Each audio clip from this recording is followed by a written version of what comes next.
hoje, 7 de abril, a Igreja celebra a memória de São João Batista de La Salle.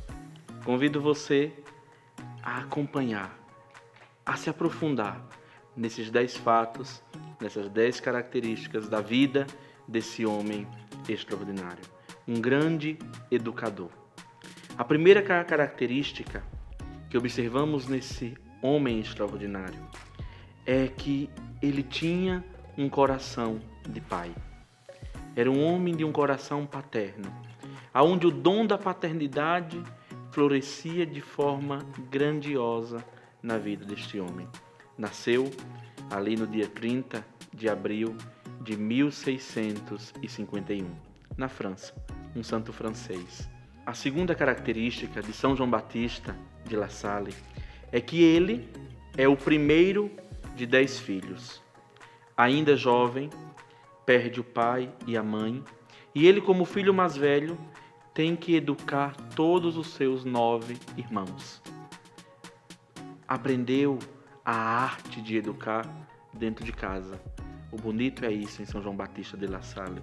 Mais do que teoria, ele viveu a prática. Aprendeu a educar seus próprios irmãos em casa. Um grande educador. A terceira característica, ele é o fundador do Instituto dos Irmãos das Escolas Cristãs, conhecido como lasallistas, religiosos que se dedicam à educação. E o bonito, São João Batista de La Salle era um homem à frente do seu tempo, um homem que tinha uma cabeça à frente do seu tempo. Fundou essa congregação dedicada à educação, aonde os religiosos seriam professores. É a primeira congregação da igreja a serem leigos, não clérigos. Ele funda uma congregação não de padres, mas de leigos consagrados, aonde os religiosos se dedicariam por inteiro ao serviço da educação. Então não eram religiosos, sacerdotes, quer dizer, não eram padres de paróquia, eram religiosos que se dedicavam ao ensino, à educação. Um homem à frente do seu tempo.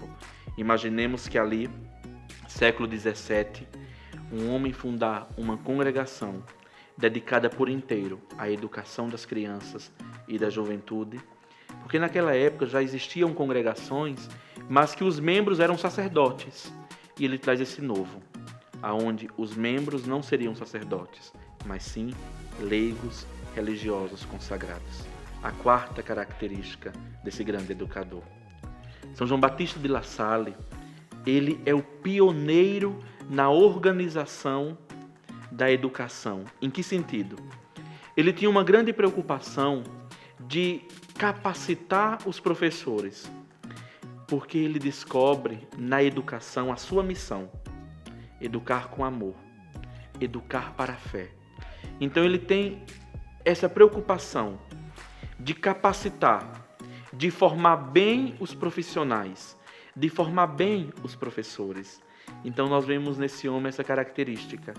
Ele quer formar bem, ele quer que eles sejam profissionais da educação. O bonito que nós vemos é que ele pega um tempo muito conturbado na história, seja da igreja ou na história, vamos dizer assim, da França, aonde já começava a ser ali muitas crianças viverem nas ruas, muitos jovens abandonados, jovens indo para uma vida bastante perigosa nas ruas. E ele tem a preocupação, ele quer salvar aqueles jovens. Arde no coração de João Batista o desejo de salvar a juventude. Depois vemos uma outra característica, a sua missão, ou seja, uma missão dedicada à criação de uma nova forma de vida, aonde eles se dedicariam por inteiro ao serviço da juventude, ao serviço da educação, fundando assim escolas, comunidades. Imaginemos que era um homem pobre, era um homem, veio de uma família de bens, claro, mas dedicou todos os seus bens, toda a sua fortuna à fundação dessas escolas, que viviam da caridade, não eram escolas chiques, não eram escolas assim só para quem tinha dinheiro, mas o foco de João Batista era educar a população carente. E com isso ele começa a abrir várias escolas, começa a abrir várias casas, aonde os jovens, as crianças pudessem se encontrar a fé. Em 1702, ele recebe uma visita canônica nas suas obras. Tinha fundado o Instituto dos Irmãos das Escolas Cristãs e começa a ser muito perseguido pela sociedade nessa época. Muitos não entendiam aquele religioso dedicar-se à educação, dedicar-se aos delinquentes, aos jovens de rua, e começam a perseguir esse homem. Em 1702, ele recebe uma visita canônica por parte da Santa Sé, aonde a Santa Sé iria investigar as suas obras caritativas, educacionais. E algo belíssimo no coração desse homem: a confiança na divina providência, ao ponto de São João Batista de La Salle dizer: se a obra é de Deus, ninguém para ela. Se a obra for humana, por si só ela acaba. Mas se a obra é divina, é de Deus, ninguém poderá deter. Um homem que confiava na divina providência. A oitava característica desse grande educador: um homem forjado nas dificuldades, mas fortalecido pela graça de Deus. Vemos um homem forjado nas dificuldades, mas um homem fortalecido pela graça divina. O sofrimento fortalecia aquele homem. O sofrimento forjava o caráter de São João Batista de La Salle. Quanto mais sofria, mais amar, mais doação. Quanto mais era perseguido, mais ele queria educar a juventude. Um homem forjado pelo sofrimento. A nona característica: faleceu ali em Rouen, numa sexta-feira santa de 1719. Semanas antes de completar 68 anos. Morre jovem. Mas o bonito que nós vemos: um homem que se dedicou por inteiro à juventude e à educação. Não guardou nada para si, não reservou nada para si. Como uma vela, ele se consumiu por inteiro. A 10ª característica: em 1950, no dia 15 de maio, ele recebe o título de patrono dos educadores, patrono de todos aqueles que trabalhavam na área da educação.